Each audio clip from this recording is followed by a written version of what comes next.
Assalamualaikum warahmatullahi wabarakatuh. Saya Sabina Febriani Sujiono dari kelas 3H Prodi PGSD. Di sini saya akan mempraktekkan kegiatan pembelajaran sesuai RPP yang sudah saya buat. Dan saya mengambil materi kelas 5 yaitu tentang tema 1, organ gerak hewan dan manusia, subtema 3, lingkungan dan manfaatnya. Dan dalam kegiatan pembelajaran saya mengambil 3 materi. Yang pertama IPS tentang kondisi geografis Indonesia sebagai negara maritim. Yang kedua PPKN, keberagaman dalam perbedaan. Yang ketiga agama, surat-surat dalam Al-Quran. Dan media pembelajaran yang saya gunakan yaitu buku tematik kelas 5, buku pegangan guru, dan juga media pembelajaran PPT. Warahmatullahi wabarakatuh. Selamat pagi anak-anak. Bagaimana kabar kalian hari ini? Alhamdulillah baik semua ya. Ada yang tidak masuk hari ini? Tidak ada, Bu. Alhamdulillah sehat semua ya. Baik, kalau begitu ketua kelas silahkan memimpin doa.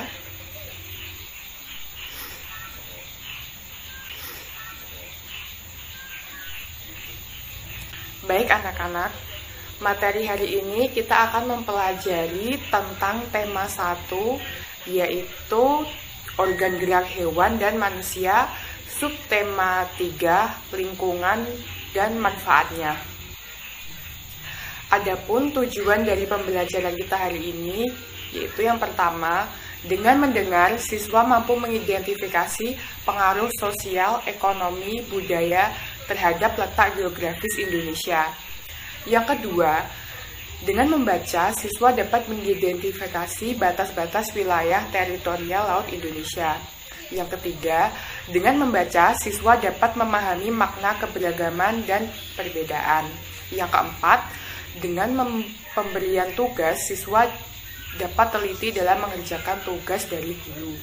Yang kelima, setelah berdiskusi, siswa mampu memahami sikap toleransi antar keberagaman.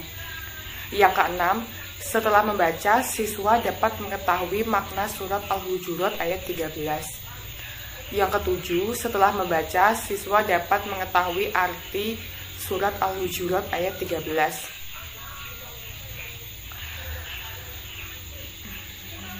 Baik, sekarang anak-anak, coba buka buku paket halaman 23. Coba sekarang dibaca dulu. Baik anak-anak, setelah membaca, apakah sudah bisa dipahami? Baik. Mungkin ada yang ditanyakan? Saya mau tanya, perbedaan antara letak astronomis dan geografis itu apa?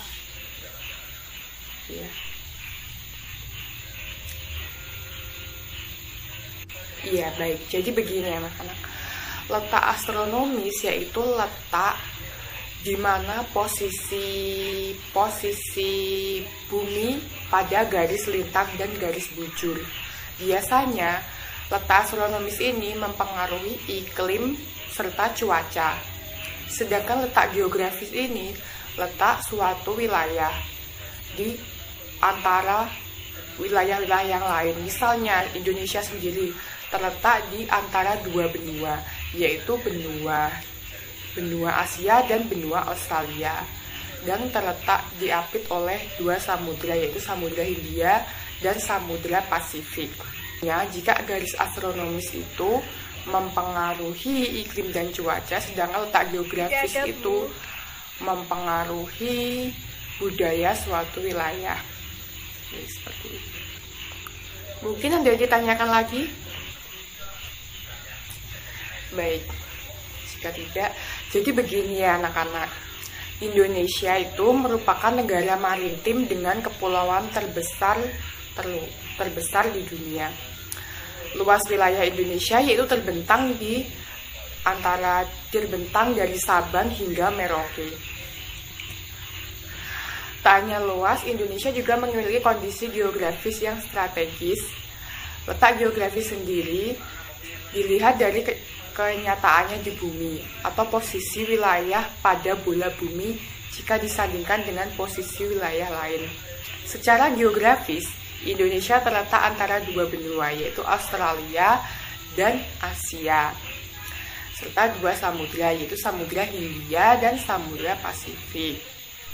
Hal ini tentunya memberikan dampak baik bagi Indonesia, terutama di bidang ekonomi perdagangan, karena Indonesia merupakan poros maritim.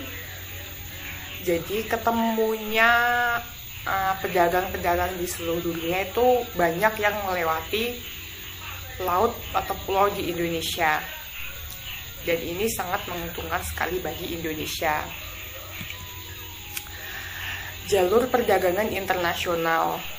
Letak geografis Indonesia berdampak untuk aspek ekonomi. Indonesia menjadi wilayah yang ramai pendatang dari negara lain. Efeknya, Indonesia dapat menjalin hubungan baik dengan negara pendatang dan menjadi jalur perdagangan dunia.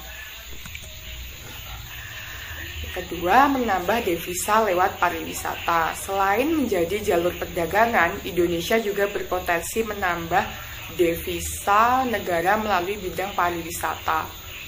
Indonesia dapat mengandalkan tempat wisata yang indah dan kerajinan tradisional seperti batik, ukiran kayu, dan lain-lain. Di antara keberagaman di Indonesia sendiri, di antara berbagai pulau, itu terdiri dari berbagai macam budaya tentunya, beraneka ragam budaya yang berbeda-beda tentunya. Dan hal ini mengakibatkan toleransi dalam masyarakat, toleransi antar perbedaan budaya. Hal ini sangat unik sekali ya di Indonesia, karena di Indonesia itu budayanya banyak sekali, bermacam-macam suku, banyak sekali ya. Tapi di Indonesia sendiri unik, yaitu bisa berhidup berdampingan secara damai. Sebagai negara maritim, menyimpan potensi yang besar dalam berbagai bidang, seperti bidang ekonomi, sosial, budaya, dan transportasi. Nah, kita akan membahas pengaruh kondisi geografis Indonesia sebagai negara maritim terhadap kehidupan ekonomi masyarakat, kehidupan sosial masyarakat, budaya masyarakat, dan transportasi masyarakat. Mari kita bahas satu persatu. Yang pertama yaitu pengaruh kondisi geografis Indonesia sebagai negara maritim terhadap kehidupan ekonomi masyarakat. Laut Indonesia mengandung keanekaragaman sumber daya alam laut yang sangat potensial. Beberapa di antaranya adalah sumber daya alam laut Indonesia bernilai ekonomi yang tinggi. Wisata bahari, sumber energi minyak dan gas bumi, bahan mineral, dan media transportasi antar pulau. Kelompok masyarakat yang bisa merasakan secara langsung potensi kekayaan sumber daya kelautan ini biasanya yaitu masyarakat yang berada di pesisir. Banyak jenis pekerjaan yang bisa diusahakan untuk menunjang kehidupan ekonominya. Jenis pekerjaan yang biasa dilakukan oleh masyarakat yang berada di pesisir adalah nelayan, petani garam, pemandu wisata, dan sebagainya. Nah, besarnya peluang ekonomi dari pemanfaatan potensi alam laut yang begitu besar, tentunya ini memberikan kontribusi bagi kehidupan ekonomi masyarakat Indonesia. Sehingga pada akhirnya kontribusi juga akan diberikan bagi kesejahteraan bangsa Indonesia.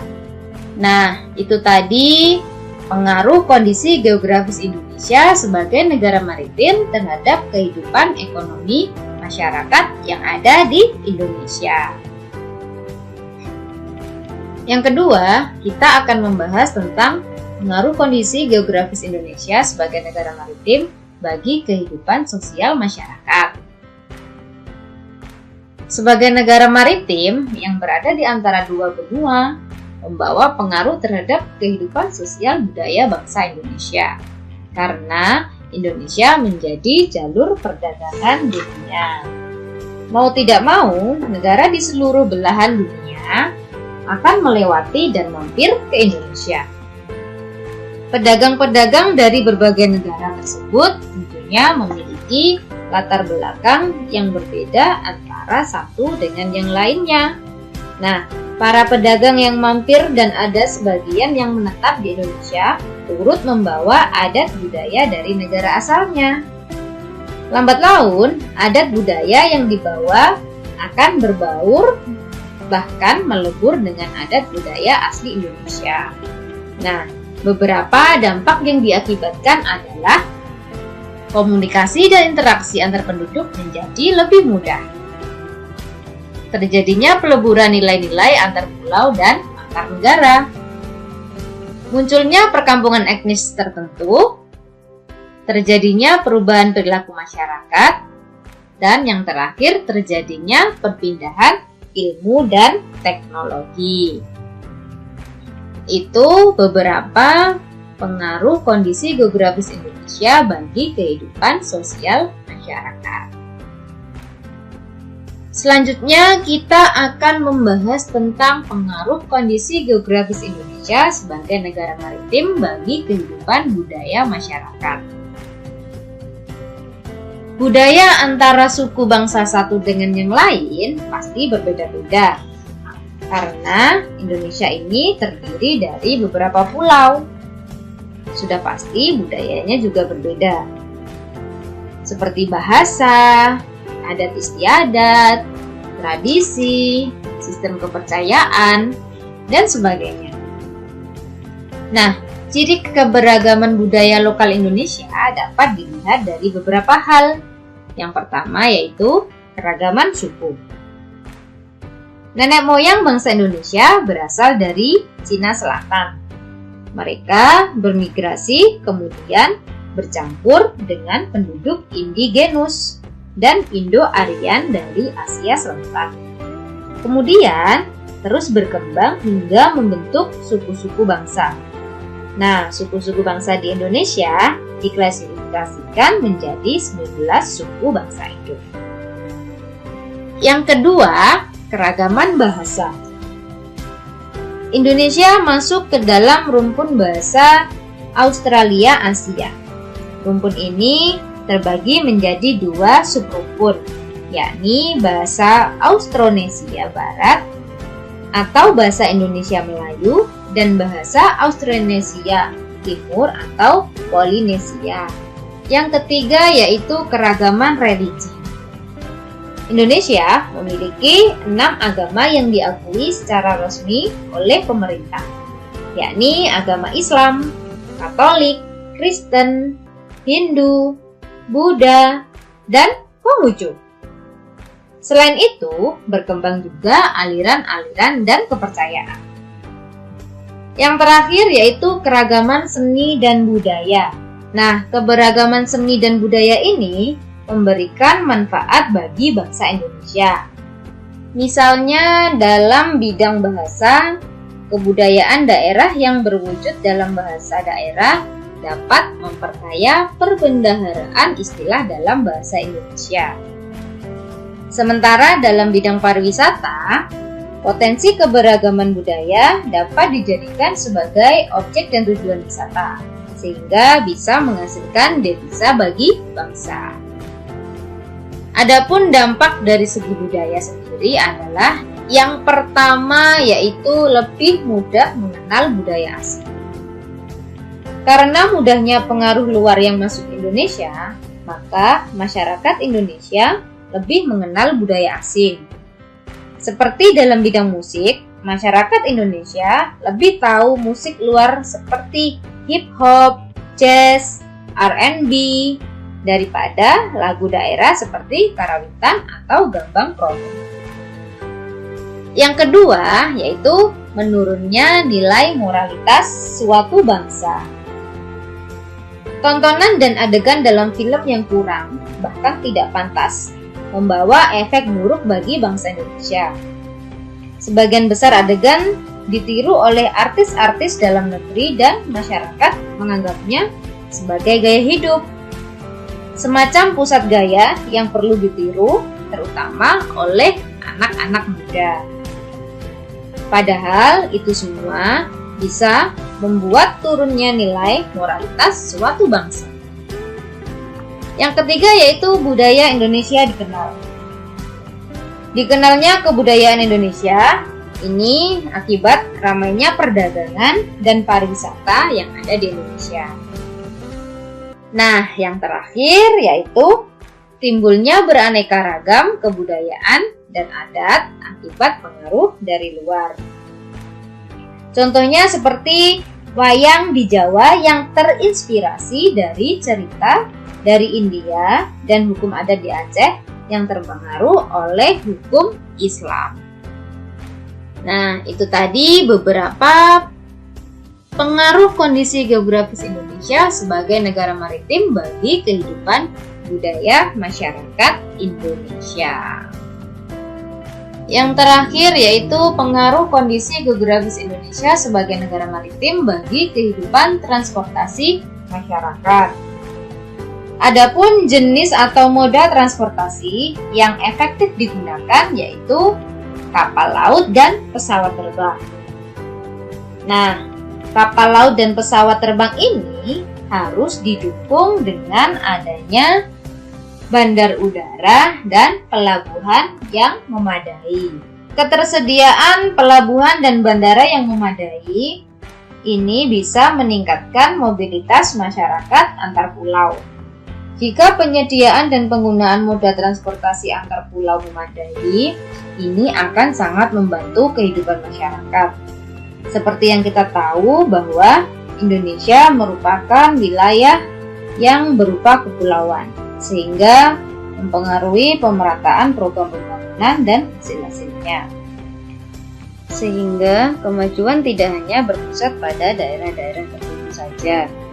Ada daerah yang sangat maju, namun ada daerah yang masih sangat tertinggal. Selanjutnya yaitu keberagaman dalam perbedaan. Keberagaman sendiri yaitu adalah suatu kondisi dalam masyarakat yang terdapat banyak perbedaan dalam berbagai bidang. Indonesia merupakan negara kepulauan yang keberagaman dan perbedaan tersebut meliputi suku, ras, agama, dan antar golongan.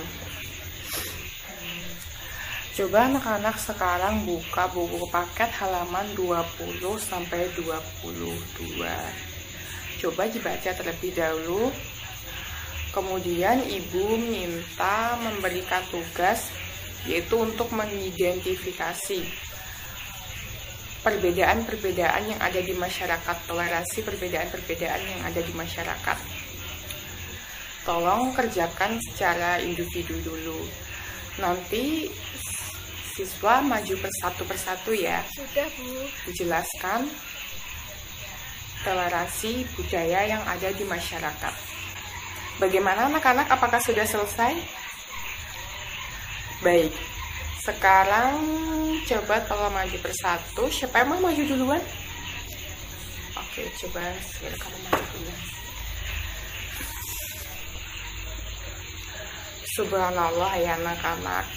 Indonesia yang begitu beragam budaya ini, namun dapat saling terjaga hubungannya dengan baik. Semoga dengan keberagaman ini bukan menjadikan kita bercerai-berai, tetapi menjadikan kita memperkuat persatuan dan kesatuan bangsa. Seperti firman Allah yang dijelaskan dalam Quran surat Al-Hujurat ayat 12. Ya ayyuhal nasu inna khalaqnakum min takharin wa anta wa ja'alakum saharuba wa la'iba inna gofu inna atmalakum aida Allahi adhokum inna allaha alaimun khabirun. Ya. Baik anak-anak, sekarang kita baca bersama-sama. Kita baca Al-Fatihah terlebih dahulu secara bersama-sama. A'udzu billahi minasyaitonir rajim. Bismillahirrahmanirrahim. Ya ayyuhan nasu inna khalaqnakum min dhakarin wa unta wa ja'alakum shauban wa qabaila lita'arafu inna akramakum inda Allahi atqakum. Inna allaha alaimun khabirun. Kita baca sama-sama. Hai manusia, sesungguhnya kami menciptakan kamu dari seorang laki-laki dan seorang perempuan, dan menjadikan kamu berbangsa-bangsa dan bersuku-suku, supaya kamu saling kenal mengenal. Sesungguhnya orang yang paling mulia di antara kamu di sisi Allah ialah orang yang paling takwa di antara kamu. Sesungguhnya Allah Maha mengetahui lagi Maha mengenal. Baik anak-anak, untuk tugas di rumah nanti tolong cari hukum bacaan dalam Quran surat Al-Hujurat ayat 13 tersebut. Cara membaca dengan benar. Misalnya seperti ini, bagaimana tanda kita harus berhenti, lafaznya bagaimana, apakah dibaca-baca, apakah dibaca panjang, berapa ketukan. Coba ya nanti tolong diidentifikasi di rumah bagaimana hukum bacaan yang benar Quran surat Al-Hujurat ayat 13 tersebut. Baik, antara materi yang telah disampaikan hari ini, apakah ada yang ditanyakan? Apakah ada yang masih bingung? Baik, alhamdulillah hari ini kita telah mempelajari tentang yang pertama, letak geografis Indonesia sebagai negara maritim. Hal ini menguntungkan sekali bagi bangsa Indonesia yang terletak sebagai poros maritim dunia. Yang kedua, kita juga belajar tentang toleransi antar budaya. Di antara wilayah berbagai pulau di Indonesia yang terbentang dari Sabang sampai Merauke, Indonesia memiliki berbagai macam suku dan budaya tentunya. Yang ketiga, makna surat Al-Hujurat ayat 13, yaitu tentang keberagaman dan perbedaan. Baik, itu yang dapat disampaikan hari ini. Semoga bermanfaat. Dan jangan lupa tugas yang Ibu berikan dikerjakan dengan baik. Baik, jika tidak ada yang ditanyakan, saya akhiri pertemuan hari ini. Kita sampai jumpa di pertemuan selanjutnya. Wabillahi taufiq walhidayah, walido walinayah. Wassalamualaikum warahmatullahi wabarakatuh. Baik, sekian video yang saya buat tadi. Semoga bermanfaat dan menambah wawasan. Kurang lebihnya saya mohon maaf. Wassalamualaikum warahmatullahi wabarakatuh.